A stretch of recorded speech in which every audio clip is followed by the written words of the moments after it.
오늘이랑 다음 주 해서 직분과 신방, 그래서 신방이 어떤 건지 또 직분에 따른 신방과 신방에서 뭐 해야 될 질문들에 대한 얘기까지 해서 한 2주 걸쳐 좀 얘기를 하려고 하다가 보니까 직분에 대해서 조금 더 생각해 봐야 될 것 같아서 먼저 오늘은 직분이 어떤 건지 좀 먼저 살펴보려고 합니다. 뭐 교회론 배우면서 직분에 대해서 다 배웠지만 그래도 다시 한번 좀 배우는 시간이었으면 좋겠어. 좀 역사를 조금 알고 왜 이렇게까지 왔는지에 대한 얘기들 좀 해보려고 합니다. 오늘 다시 쭉 보는데 분명히 어제 봤는데 오타가 꽤나 있네. 그래서 있다 그냥 알고 계시면 될 것 같습니다. 이게 직분이란 이제 무엇인가 이렇게 얘기할 때 직분에 대해서 개관을 보는데요. 직분이라는 거는 권위로부터 부여받은 위임에 의해 만들어진 직위. 그래서 교회의 직분은 하나님께서 부여하신 겁니다. 그래서 교회를 세우려는 목적으로, 그러니까 교회를 세우려는 목적으로 하나님께서 교회의 직분자를 세우신 거예요. 그래서 주님의 회중을 지속적으로 도 제도적으로 섬길 수 있게 특별하게 주신 거다. 이렇게 직분에 대해서 생각할 수 있는데, 하나님께서 자기 백성을 통치하는 방식이에요. 방식. 하나님을 대리하여 그의 백성을 다스릴 수 있는 권위를 어떤 직분자를 세워서 할 수 있게 하는 것. 그래서 구약 시대에도 족장이 있었죠. 아브라함부터가 족장 시대예요. 아브라함이나 이삭이나 야곱이나 이걸 다 족장이라고 이야기하죠. 족장들을 세워서 그들과 소통을 하세요. 실제로 그 구약을 잘 보시면 하나님이 모든 사람한테 막 다 나타나서 막 하지 않으세요.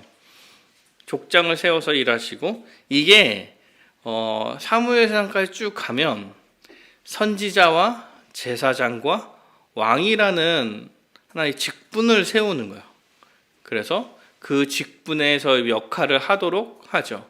그리고 그 사람들과 하나님께서 대화를 하시고 그 사람들에게 이를 부여하시면서 하나님의 백성을 이끌어가는 역할을 하게 합니다.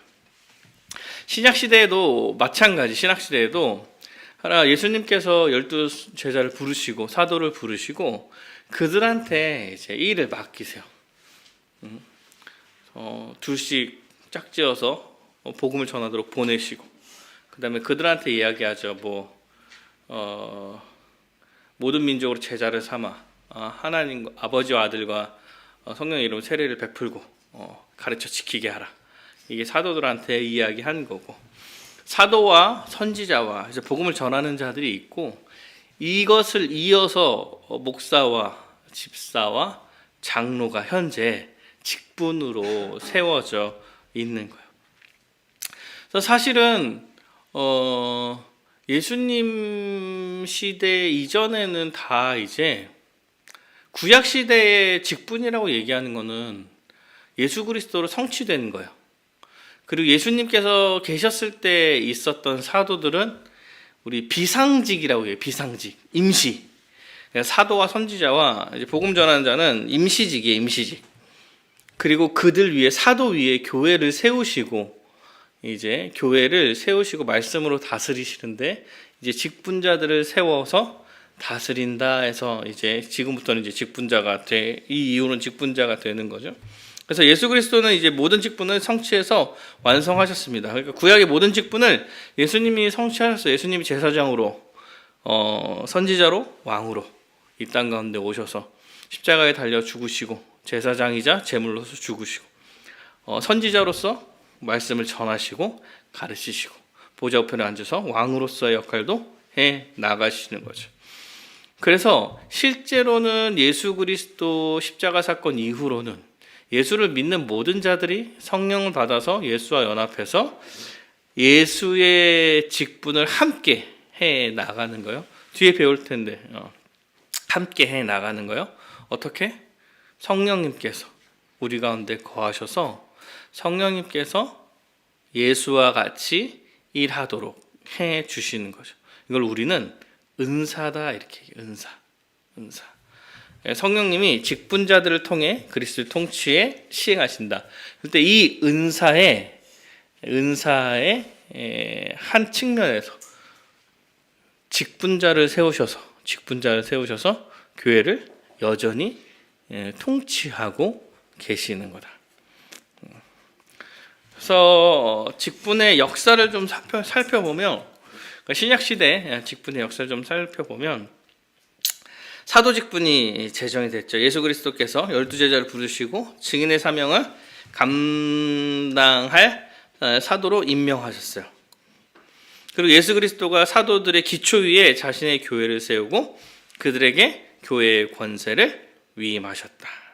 이게 우리가 교회를 세울 때 마태복음에서 너는 베드로라 반석 위에 교회를 세우리니 이렇게 얘기하시면서 사도의 대표들, 그러니까 사도 위에 교회를 세웠죠. 그래서 사실은 사도는 교회가 탄생하기 전에 있었던 직분이에요. 그래서 교회의 창설직이라고 써 있죠. 비상직. 그래서 그 이후에 모든 교회는 성경 말씀을 통해서 권위를 실행하고 있는 것. 그래서 교회는 사도들의 직분을 전제로 사실 세워진 거예요. 사도들의 위에 세워졌고, 그래서 그 직분은 그래서 그 직분 위에, 그러니까 사도들의 직분 위에 교회가 세워졌고, 그 이후에 이제 성경이 완성되면서 교회는 말씀으로 다스리게 되는 거예요. 그 말씀을 맡은 직분으로 목사가 세워졌다. 목사라고 얘기 안 하죠. 이때는 감독이라고 얘기죠. 감독이 세워진 거예요. 그래서 실제로 교회에 말씀을 가르치는 직분이 없었던 적이 없어요. 말씀을 가르치는 사도의 직분이 교회가 세워진 거고, 그리고 말씀이 완성되고 나서 교회에 감독들을 세워서 교회를 주님께서 다스리시는 거예요. 그래서 실제로 목회자가 없는 교회가 없다라고 생각을 하셔야 돼요. 가르치는 감독이 없는 교회는 없다. 이렇게 생각하시는 게 한 번도 없었던 거예요. 사도 바울이 교회를 세우고 이제 사도들이 교회를 세워갈 때 마지막에 다 교회를 세우고 감독을 둬요. 감독과 장로를 두죠. 그래서 그 사도행전 보면 그 장로들 싹 모아다가 사도 바울이 죽기 전에 마지막 그 발언도 해요. 그러니까 교회마다 가르치는 장로들, 감독을 세웠던 거죠. 집사의 직분도 마찬가지. 사도들이 예루살렘 교회에 발생한 구제 문제를 해결을 위해서 집사를 세우죠. 집사를 세워요. 집사라는 뜻이요, 이제 식당 봉사라는 단어에서 가져온 거예요. 초대교회는 가난한 사람들한테 음식을 나눠주는, 그래서 만찬을 즐기기 위한 주님의 식탁이라는 게 있었어. 그리고 이것을 나눠주는 일을 이제 집사들한테 필요에 따라 맡긴 거예요. 그래서 사실 사도행전 6장에 집사가 선출되는데, 이 집사가 진짜 구제를 담당하는 집사냐는 그 구제를 담당하는 집사냐라는 의견이 생각보다 되게 많아요. 그 집사가 아니다 이런 얘기를 많이 하거든. 왜냐면 그 이후에 집사들이 그 구제 일을 하지 않고 주로 말씀을 전하는 일을 하기 때문에 사실 사도와 같은 역할이었다 이런 얘기를 많이 하는데, 그 당시에 집사라는 단어 자체가 식당 봉사를 얘기하기 때문에, 그리고 구제 문제가 생김으로 세워져서 실제로는 이제 구제를 주로 담당했던 사람이다 이렇게 이야기하죠. 장로의 직분의 임명. 그래서 이방 지역에 복음을 전파한 사도 바울은 각 교회를 다스리는 장로들을 세웠습니다. 사도행전 14장 20절과 23절에 얘기했죠. 각 교회를 다스리는 장로들을 세웠어요. 그래서 성경에 감독이랑 장로라는 단어가 많이 나와요. 근데 약간 성경 안에 있는 장로와 감독은 좀 교차해서 병행해서 썼어. 그러니까 디도서에 진짜 한 대상을 장로와 감독으로 섞어가면서 얘기를 해요. 그래서 장로와 감독이 나뉘어지는 그런 게 아니라 한 대상을 혹은 장로라고 부르기도 하고 감독이라고도 부르기로 했던 거예요.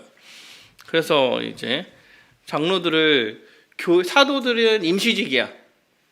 사도의 요건 중에 하나가 예수님을 직접 목도한 사람들이요.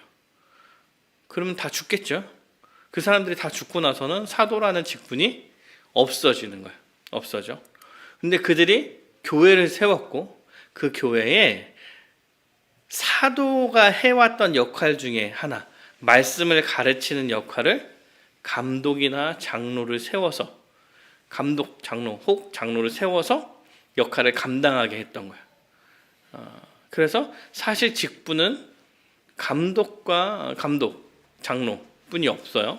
그리고 나서 구제의 문제가 생겨서 집사가 세워진 거고. 성경에서는 이 세 가지 직분이 있다. 이제부터 이제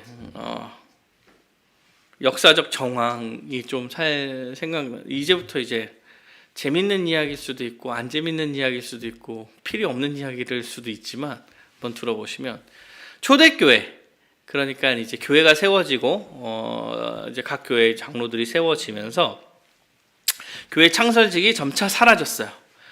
교회 창설직이 사라지고 교회를 어떤 걸로 다스리냐면 성경이 완성된 성경의 말씀으로 다스리게 됐죠. 그런데 이제 어떤 문제가 생기냐면 교회가 성장해. 회중의 규모가 커지는 거예요. 콘스탄티누스 황제가 밀라노 칙령 이런 거 세계사에서 배웠을지 모르겠지만 밀라노 칙령을 하면서 기독교를 공인합니다. 공인해요. 기독교를 공인한다는 얘기는 국교가 기독교가 된다는 얘기잖아요.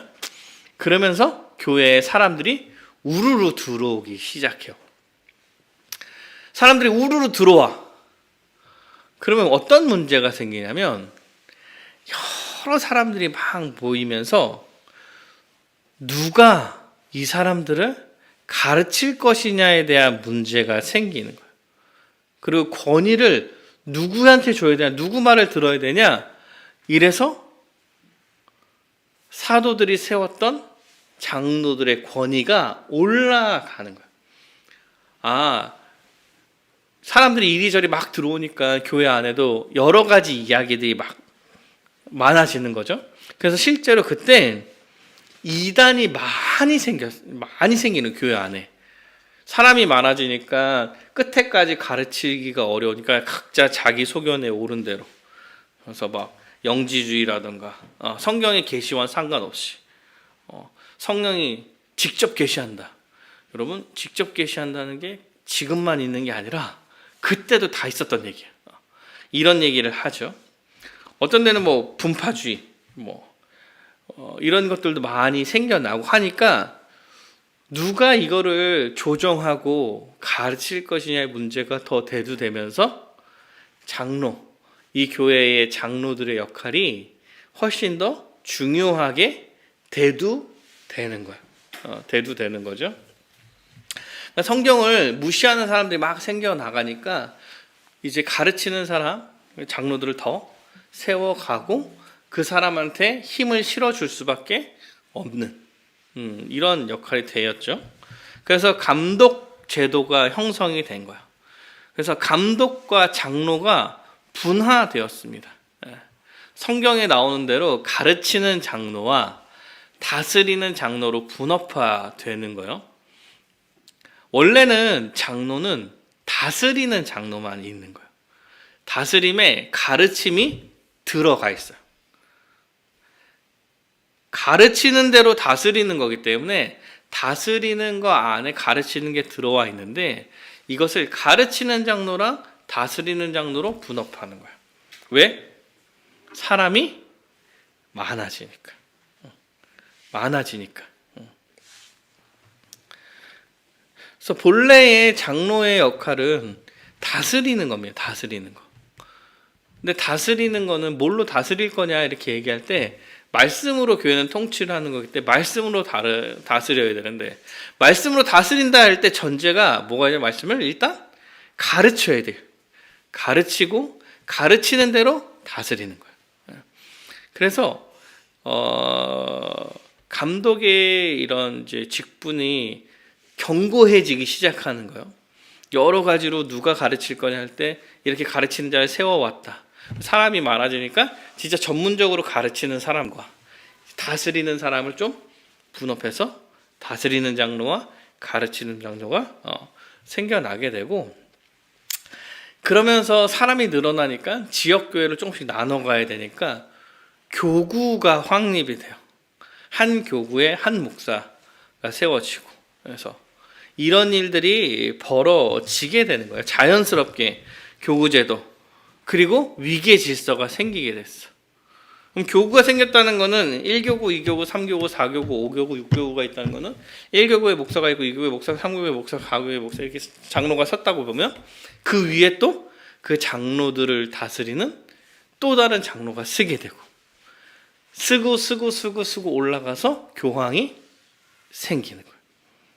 그래서 그 교황이 사실 베드로를 잇는 일대 교황을 잇는 베드로 일대 교황이라고 해요. 일대 교황을 잇는 이런 위계 질서가 생기게 됐죠. 그러면서 이제 중세가 넘어가면서 교황권이 확립이 되고 위계 질서가 막 확 잡히면서 이제 직분이 아예 굉장히 힘을 얻게 되는 거예요. 그래서 중세 교회에는 교황 제도가 발전하고 주교가 사도들의 계승자로서 교회와 상관없이 권위를 가지는 감족 제도는 자연스럽게 로마 교회 수장인 교황이 보편교회의 주교로서 수익권을 가지는 교황 제도로 발전했다. 그래서 교황은 베드로의 후계자고 그리스도 대리자로서 오류 없이 전체 교회를 다스리는 절대적인 권력을 갖는다. 그래서 교황과 이제 주교들한테 이제 절대적인 이제 말씀에 대한 권한이 그들한테 생긴 거야. 그래서 말씀을 가르치는 권한만 있으면 되는데 그걸 뛰어넘는 절대적인 권한이 생기게 되는 거야.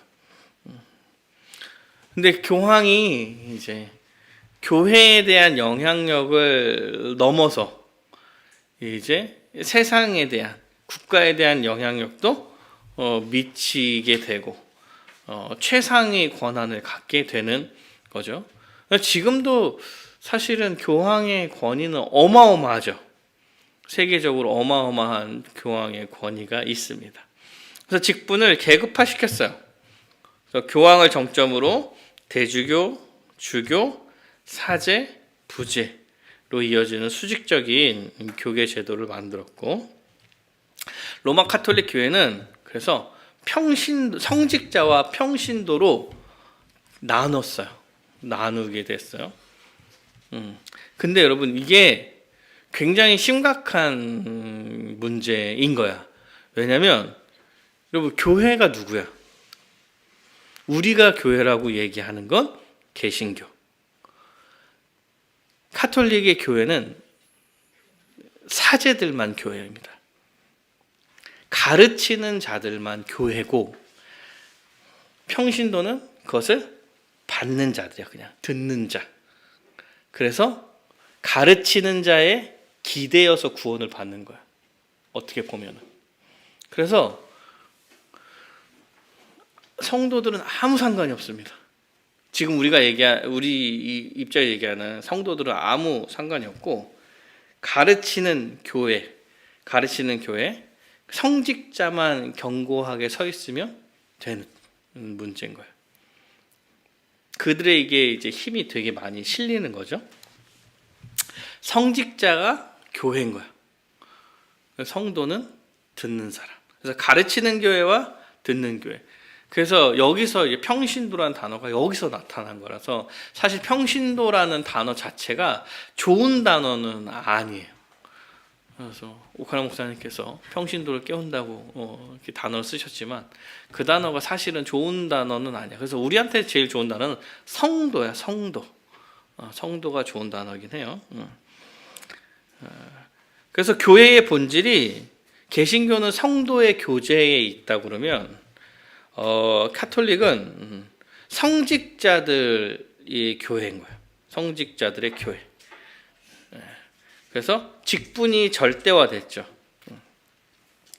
그래서 로마 카톨릭은 구원의 말씀에 대한 믿음이 아니라 사제와 성사의 연관시킴으로써 직분의 권위를 절대화했어요.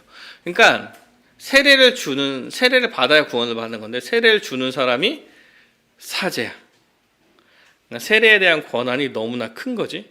그러면 여러분 한 사람 한 사람의 구원에 누구한테 달렸냐면 사제한테 달려 있는 거야. 내가 세례를 줘야 너는 구원 받는 거야.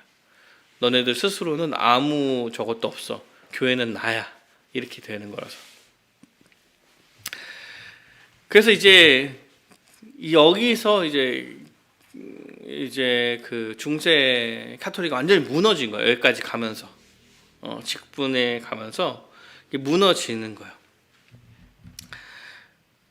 그러면서 이제 완전히 이제 반대급부의 사람이 생긴 거죠.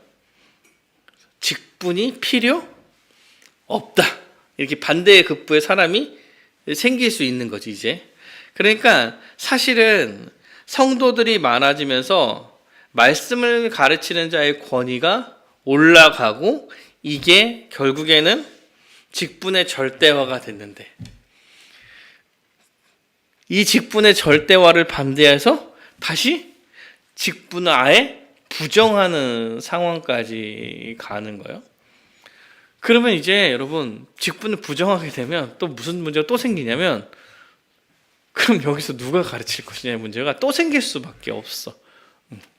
그래서 사실은 양극단 가운데서 직분이 뭔지를 잘 세워놔야 교회가 양극단에 치우쳐지지 않게 되는 거예요. 지금 시대는 카톨릭 같은 그 절대적인 권력을 숭배하고 숭상하는 시대는 아니지. 근데 실제로 반대에 그게 다다라 있는 사람들이 굉장히 있어요. 그래서 그 직분 자체를 무시하고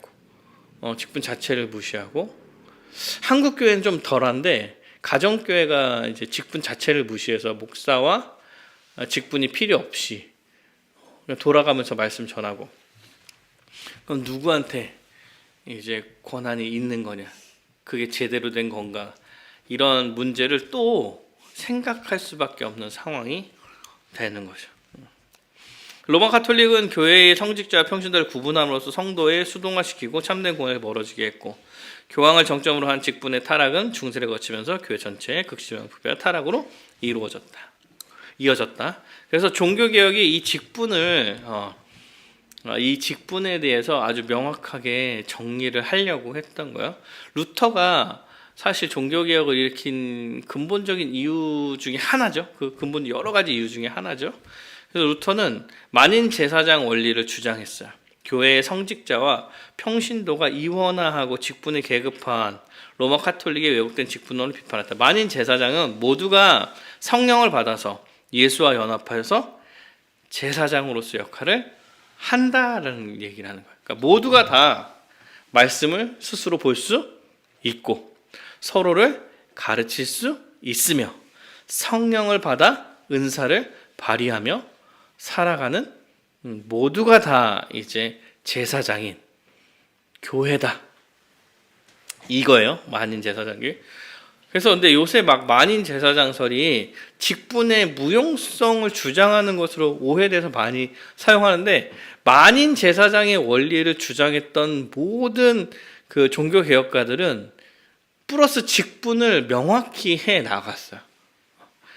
그러니까 모두가 다 제사장이지만 역할이 있다고 얘기를 하는 거예요. 그래서 직분자를 세워서 가르치는 자, 그리고 구제하는 자, 집사로서 이런 직분을 명확히 해서 교회를 이끌어 가야 된다라고 주장을 했어요.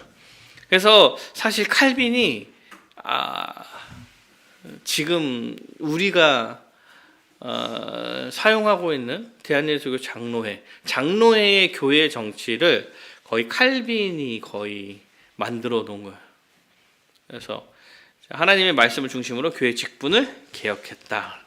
그래서 말씀의 직분이 필요했다. 만인 제사장서를 인정하지만 그 안에서 말씀을 전할 직분이 필요했다. 그래서 성도는 그래서 칼빈이 목사와 교사와 장로와 집사로 이루어진 사직분제를 주장했어요. 그리고 이 직분제가 지금도 사실은 이어져 오고 있는 거예요. 그는 장로 직분을 개혁을 강조하고 권징을 교회의 고유 권한으로 회복시켰고 집사를 항존직으로 보았다. 여러분, 항존직이라는 건 항상 존재하는 직분이에요. 그 한국 교회 이제 많은 교회들이 이런 얘기 해도 되나? 약간 좋은데 많은 교회들이 장로님과 집사님이 한 번 장로면 계속 장로가 항존직이라고 생각하는데 항존직은 그게 아니라 교회 안에 장로라는 직분이 항상 존재한다는 얘기예요. 한 명이 장로가 돼서 계속 은퇴할 때까지 장로를 한다는 게 항존이 아니라 교회 안에 장로와 집사와 목사가 항상 존재해야 하는 직분입니다. 그래서 항존직이야. 이렇게 이해를 하셔야 돼요.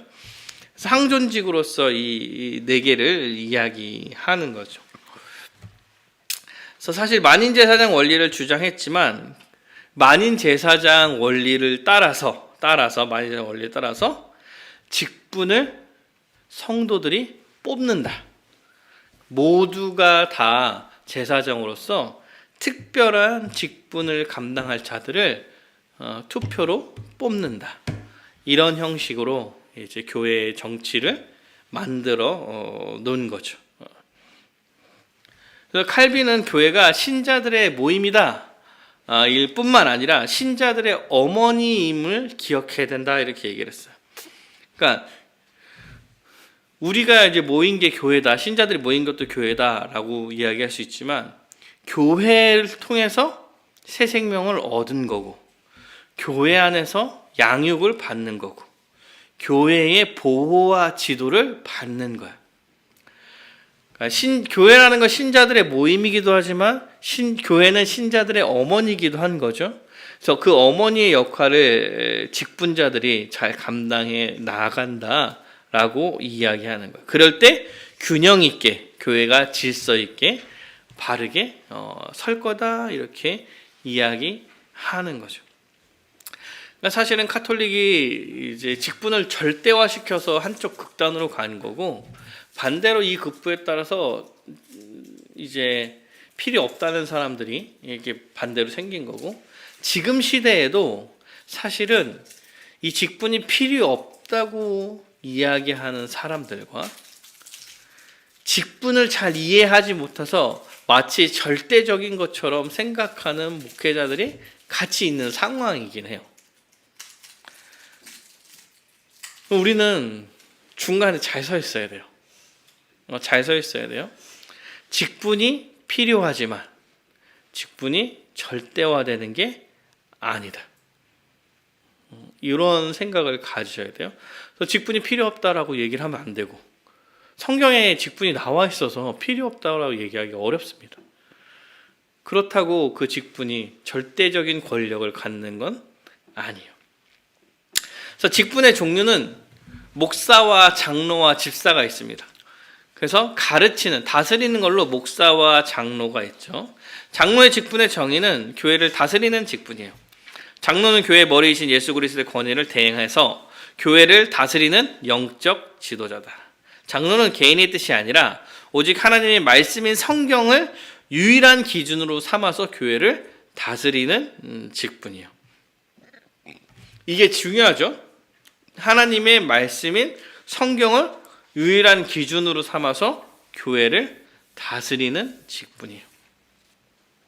그럴 때 가르치는 장로와 다스리는 장로로 구분되고, 지금 시대에 가르치는 장로를 목사라 이야기하고 다스리는 장로를 장로로 이야기하는 겁니다. 가르치는 장로는 하나님 말씀을 연구하고 공적으로 설교하고 가르치는 사역에 전념하는 거예요. 목사로서. 다스리는 장로는 선포된 말씀을 적용해서 성도들이 영적인 상태를 살피며 다스리는 사역으로 섬기는 장로다. 이렇게 표현할 수 있어요.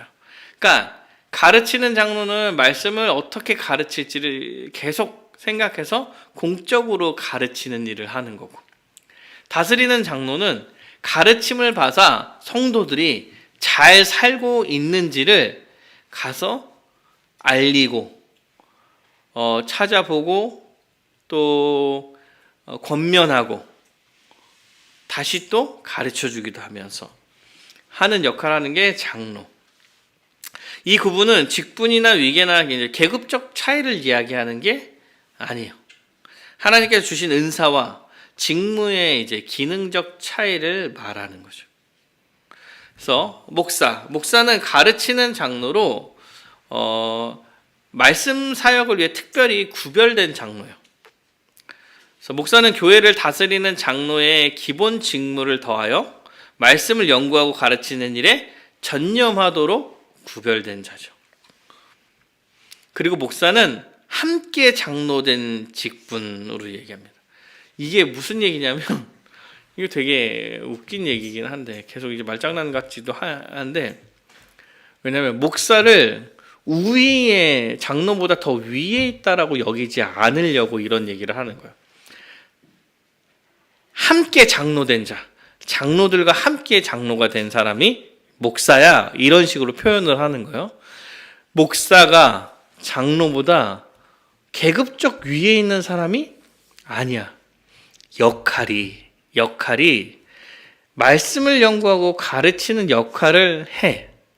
그래서 사실은 하는 일 자체에 말씀을 가지고 가르치고 방향성을 설정하기 때문에 마치 위에 있는 사람으로 여겨질 수 있어, 보기에. 그러나 그렇지 않다라는 얘기를 목사를 함께 장로된 자라고 표현을 하는 거예요. 그래서 교회 내 성직주의와 교권주의를 방지하려고 하는 거죠. 그래서 목사를 장로보다 우월한 계급으로 보지 않아요. 목사를 장로보다 우월한 계급으로 여러분이 혹시 느낀다면, 어떤 교회에서 그런 걸 느껴왔다면 사실은 잘못된 형태의 직분을 가지고 있다라고 이야기할 수 있는 거예요. 목사는 소명을 받아서 세워집니다.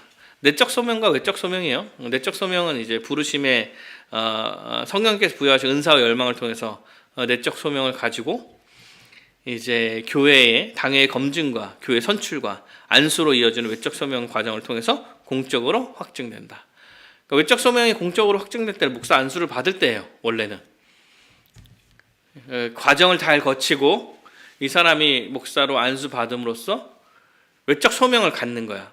공식적으로 이 사람은 목회자의 자격이 있습니다.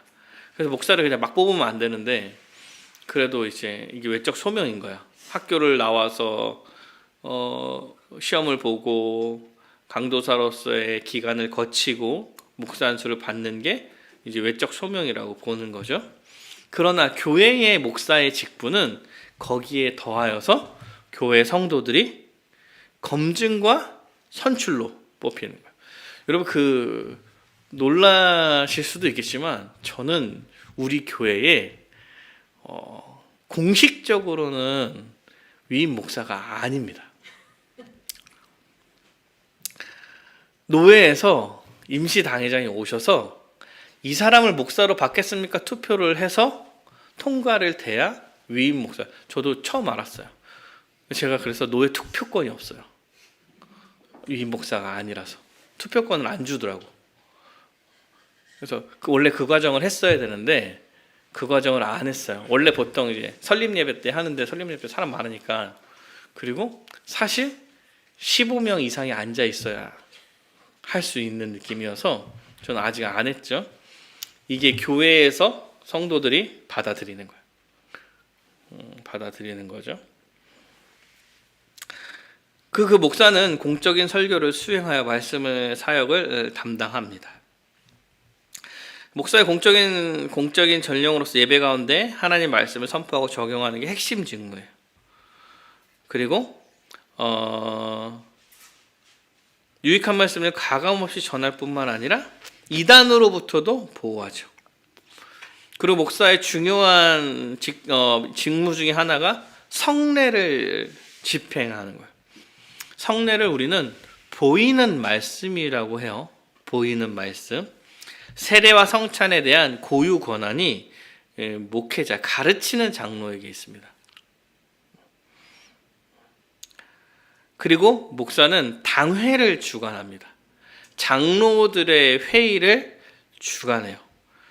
그래서 여기도 되게 재미있는데, 목사는 다스리는 장로들과 함께 당회를 구성하며 동료 중에 1인자로서 회의를 주재한다.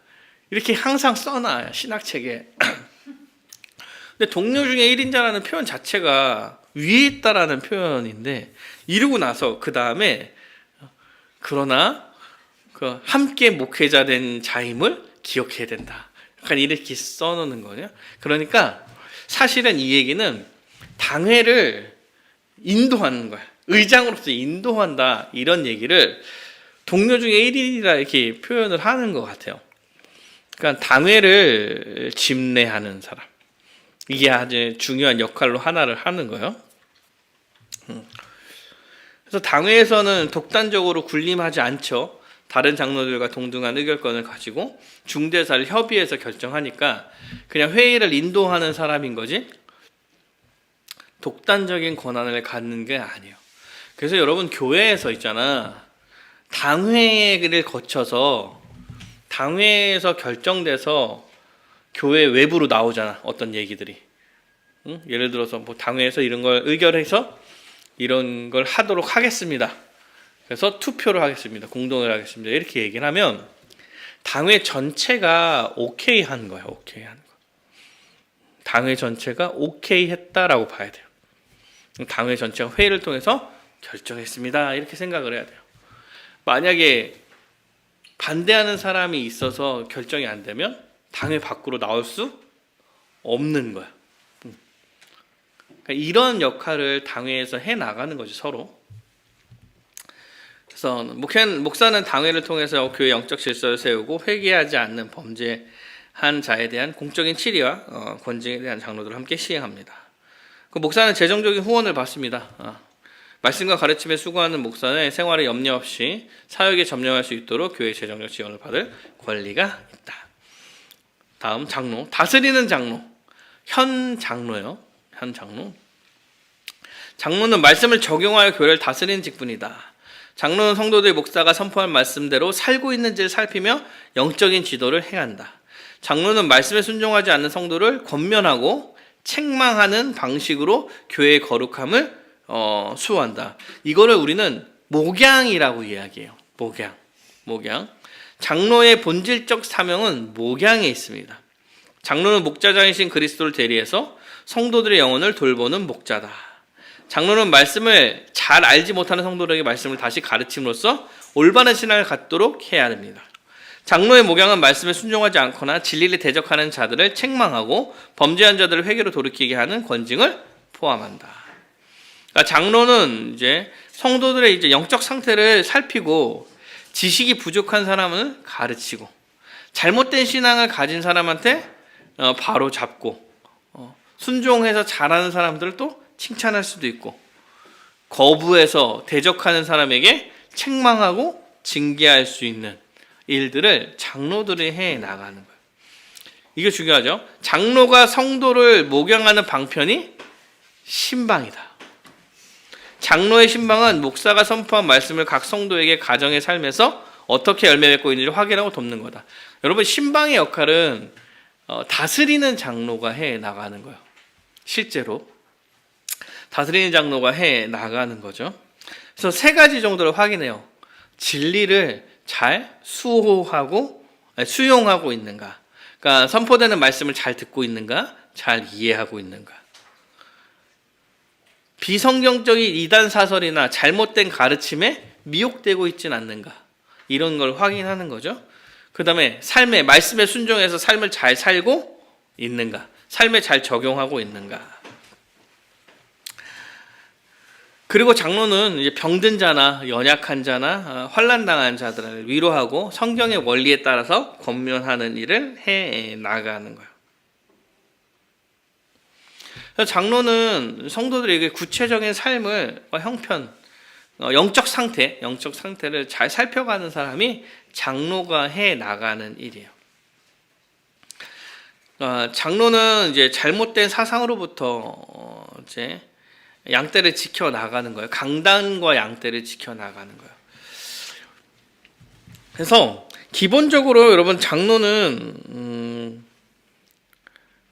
내적으로는 이단 사설을 가지고 있는 사람을 막는 거고, 외적으로 이제 거짓 교리를 교회 안에 퍼뜨려서 들어오려는 사람을 또 막는 거고.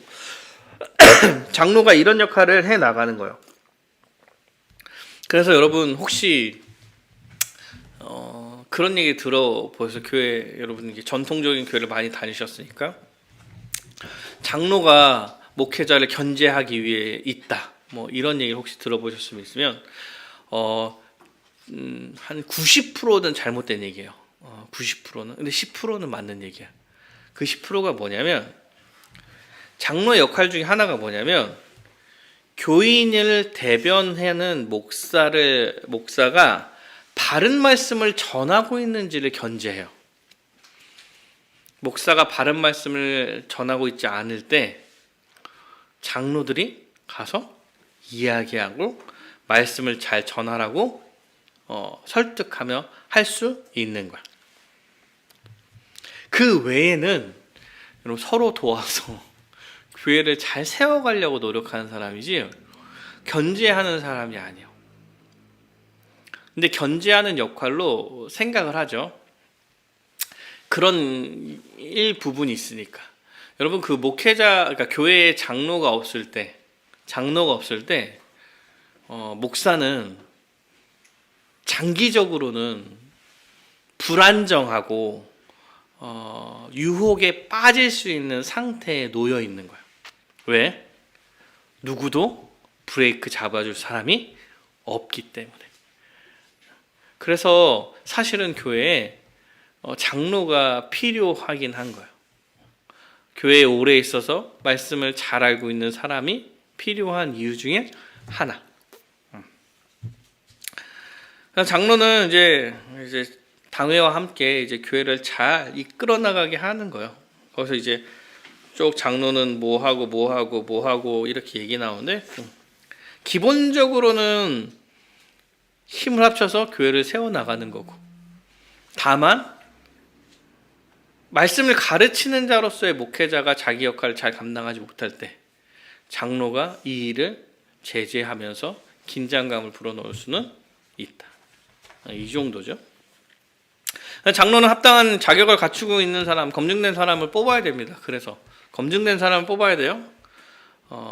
목사와 같이 가르치기도 잘 해야 되고, 신학과 신앙에 대해서도 잘 알고 있는, 그래서 말씀이 제대로 전해졌는지 제대로 전해지지 않았는지 분별할 수 있는 사람이 서 있어야 합니다. 디모데전서 3장에 장로의 이제 자격에 대해서 많이 나와요.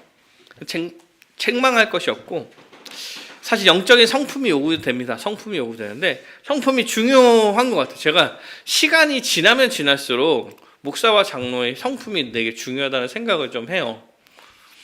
왜냐면 그게 기본적인 거였는데, 기본이고 사실은 목사는 가르치는 자고 다스리는 자인데 성품을 가지고 있는 상태에서 이 두 개가 있어야 되는데, 그 기본을 못 갖춰가지고 무너지는 분들이 너무 많아서 이게 성품이 없는 게 되게 심각한 문제구나라고 제가 최근에 많이 느끼거든요. 그 최근에 그 성품이 안 좋아서 막 터지는 분들이 좀 있잖아요. 유명하신 분들도. 성품이 좋아야 합니다. 직분의 종류, 집사, 하긴 해야 돼요. 집사, 궁율의 직분이죠. 집사는 구제를 담당하는 궁율과 자비의 직분입니다. 집사는 교회의 구제 사역을 전담하기 위해서 세워졌습니다. 초기 시절에도 집사가 아직 없었어요. 구제는 근데 구제라는 것 자체는 교회의 본질적 문제였어. 옛날부터. 하나님께서 하나님의 나라의 백성한테 이제 베푸는 거, 이웃을 사랑하는 문제는 신약 시대뿐만 아니라 구약 시대에서도, 여러분 그 율법 안에서도 그런 것들이 다 나타나 있는 부분이야. 그래서 아주 구제라는 건 본질적인 문제고, 이 본질적인 문제가 생겨서 집사를 세웠고, 그 집사가 이 본질적인 문제를 감당하도록 하는 거죠. 근데 이제 물질적인 요새 이 시대로 보면 물질적인 문제만 보고 있지는 않죠. 경제적인 문제만 보고 있는 건 아니고 영적이고 정서적이고 육체적이고 사회적인 결핍, 모든 것을 다 이제 집사가 관여하는 거지. 집사는 구제 사역이 온전히 실행될 수 있도록 헌금을 수집하고 교회 재정을 맡습니다. 그래서 교회 재정을 집사님들이 맡죠. 장로님들이 맡나? 근데 헌금 계수는 집사님들이 해요. 보통 집사님들이 하세요. 그리고 이제 그 재정 관리를 집사님들이 주로 하시는 건데, 이제 아마 장로님들이 집행에 대해서 장로님들이 관여하시는 것 같고, 그래서 사실은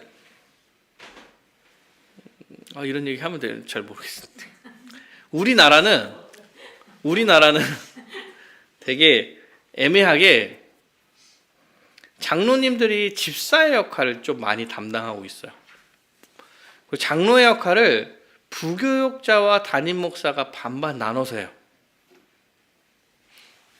그리고 장로님들이 장로의 역할과 집사의 역할을 같이 좀 하고, 집사님들이 집사의 본질적인 역할을 조금 빼고 다른 일을 많이 해요. 이게 약간 이제 한국교회 약간 굳어진 상황인 것 같긴 해요. 근데 이제 직분이 바로 섰을 때 교회가 진짜 바로 서는 경향을 많이 봅니다. 그래서 사실은 교회론을 명확하게 주장하시는 많은 분들이 직분을 잘 세워야 된다는 얘기를 되게 많이 하세요. 현재적으로도. 그리고 정말 교회를 성경적으로 세워가려는 그 외국에도 그런 분들이 모두가 다 얘기하는 게 직분이야. 한 명도 빠짐없이 얘기하는 게 직분이거든요. 그래서 직분을 잘 세워야 됩니다. 그래서 교회 안에 이제 집사는 맡겨진 직분에 합당한 영격과 자질과 갖춘 사람을 뽑아서 고유의 직무를 잘 감당할 수 있도록 하는 거죠. 시간이 지나면서 제가 근데 이게 끝에 얘기합시다. 끝에 제가 참고 자료를 달아놨어요. 서리 집사와 권사를 달아놨어요. 여러분 그 교회에 지금 다 집사님이죠. 이게 서리 집사예요. 서리 집사. 서리 집사와 안수 집사 그리고 장로와 권사가 있어요. 성경에서는 목사와 장로와 집사만 있고, 성경에서 얘기하는 그 집사는 안수 집사를 얘기한다고 보시면 돼요. 서리 집사는 뭐였냐면, 한국 교회가 급성장할 때, 막 할 때, 집사의 직무를 대신할 사람이 좀 필요한 거야. 너무 많아지니까. 그래서 직무가 비어있을 때 대신해서 맡는다는 뜻으로 1년 단기 임기를 가진 집사를 세웠어요. 그게 그 옛날에 서리 집사였고, 그게 지금은 명칭 집사처럼 모든 사람이 집사가 돼 있는 게 돼버린 거예요. 그래서 서리 집사라는 거는 약간 임시 제도였는데 모두가 다 집사가 돼서 지금 문제가 되고 있는 상황이긴 해요. 직분이라는 것 전체에 대해서 문제가 좀 돼서, 그럼 서리 집사를 없앨 거냐 이렇게 얘기할 때 그냥 없애는 것보다 집사를 준비하는 사람으로 좀 잘 쓰면 어떠냐, 잘 이렇게 그 서리 집사라는 용어를 사용할 수 있지 않겠냐라는 얘기를 좀 해요. 근데 서리 집사는 그런 용어였어. 권사는 원래 감리교에서 나온 얘기고, 이제 웨슬리의 순회 사역을 돕는 사람으로 조사와 권사라는 사람을 세웠어요. 근데 이게 국내로 또 이렇게 넘어오면서 초기의 대사주의 한국 교회의 여성 성도들의 수고를 인정하면서 나이가 많고 신앙의 모범이 되는 여성을 권사로 세웠습니다. 이게 우리나라 권사를 세운 거예요. 원래의 권사의 목적은 감리교회는 이게 아니었죠. 그래서 감리교는 현재도 남자 권사를 세우죠. 그래서 감리교를 제외하고 모든 교단에서 권사를 약간 이런 식으로 세웠어요. 그리고 디모데전서 5장에 이제 과부의 명부에 올릴 자에 대한 해석으로서 사실은 이제 권사라는 직분을 세웠던 거죠. 세웠던 거예요. 성경에는 없는 직분이지만 그래도 성경에 없어도 교회에서 봉사하는 직분으로서의 뭐 역할을 하나 만드는 게 나 만들 수도 있어서 이게 좀 잘 사용되어주면 좋겠다라는 생각은 좀 있어. 그래서 권사는 약간 그렇다. 이거 읽어보시면 좀 알 것 같아요. 그래요. 결론을 좀 생각했는데 직분에 맞는 사역을 해 나가야 될 때 신방도 제가 생각하기엔 직분에 맞는 신방을 해 나가야 되는 거예요. 직분에 따라서. 근데 현재 교회 안에는 우리 교회 안에는 장로와 집사의 직분이 없으므로 목회자와 장로와 집사의 모든 신방을 담당해 나가는구나 이렇게 생각하는 거예요. 근데 제가 뭐 장로는 이제 가르치는 다스리는 자로 같이 안에 있다고 얘기하지만 집사 직분은 완전 약간 다른 은사에 따른 직분이어서 근데 원래 집사는 직분이 없었고 사람이 많아지면서 생긴 직분이잖아요. 성경에서도 구제 문제가 생겨서 그래서 사람이 없을 때는 집사도 없구나 이런 생각을 제가 하고 있었는데 이번에 직분론에 대해서 이렇게 알아보면서 교회가 커지지 않을 수도 있는데 집사 장로는 항존직이란 말이에요.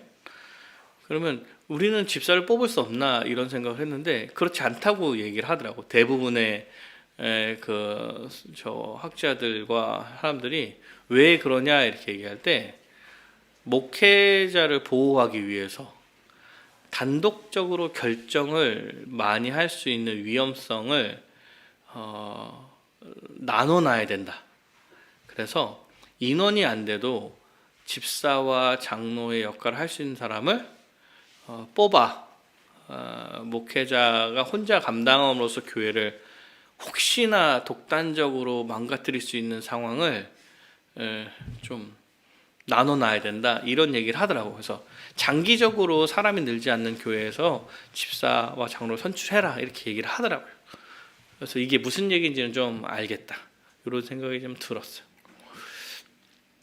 하여튼 신방을 얘기를 할 때는 장로들과 집사들이 신방을 해 나가는 거고 장로는 말씀 안에서 신방을 하는 거고 집사는 이제 실생활 가운데에서의 부족함들을 채워주는 역할을 하는 거죠.